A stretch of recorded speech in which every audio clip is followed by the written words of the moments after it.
स्वागत है सभी भैया बहनों का माँ शांतिबाई सरस्वती विद्या मंदिर इंटर कॉलेज जैत्रा कक्षा एकादश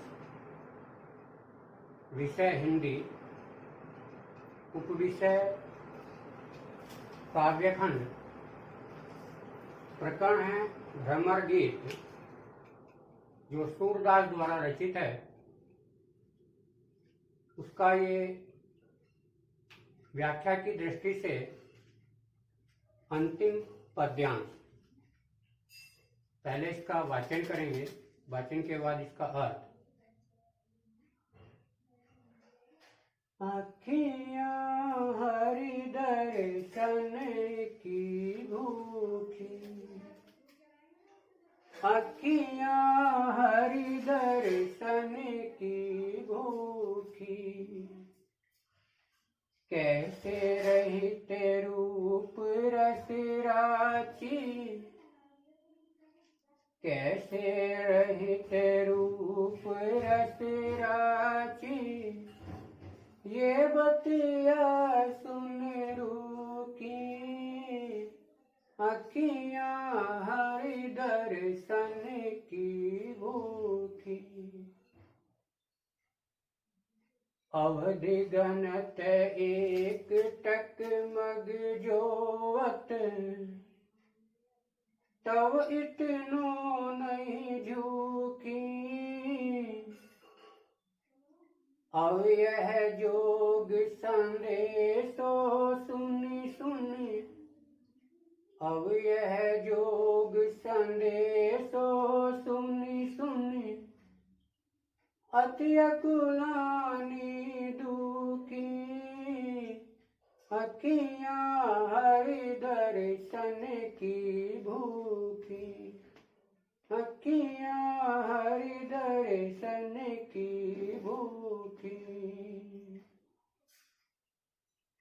वारक वह मुख आन दिखवाहूं, वारक वह मुख आन दिखवाहूं, डूबिए पिवत पतु की, सुरसुकत हट नाव चलावत, सुरसुकत हट नाव चलावत, ये सरिता है सूखी, ये सरिता है सूखी, अखियाँ हरि दर्शन की भूखी, अखियाँ हरि दर्शन की भूखी। पद्यांश की व्याख्या। इस पद्यांश में उस समय का वर्णन है जब उद्धव गोपियों को योग का संदेश दे चुके हैं, तो गोपियों का प्रत्युत्तर इस पद्यांश के माध्यम से है। तो गोपियां कह रही हैं, आँखियां हरि दर्शन की भूखी, आँखियां अर्थात नेत्र, हरि यहाँ पर प्रयोग हुआ है श्री कृष्ण के लिए, दर्शन अर्थात देखने के लिए, भूखी अर्थात व्याकुल। कहने का तात्पर्य यह है कि गोपियां कहती हैं उद्धव से कि हे उद्धव, हमारी आँखियां श्री कृष्ण के दर्शन के लिए व्याकुल हैं।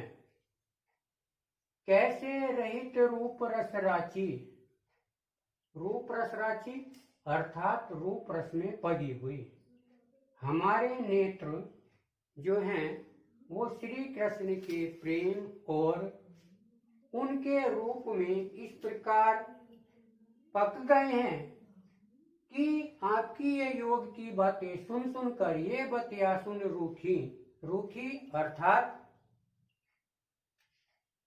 जो मन को प्रिय न लगती हूँ, अर्थात नीरस। आपकी ये योग की बातें हमें नीरस दिखाई पड़ती हैं और ये बातें सुन सुनकर हमें दुख हो रहा है।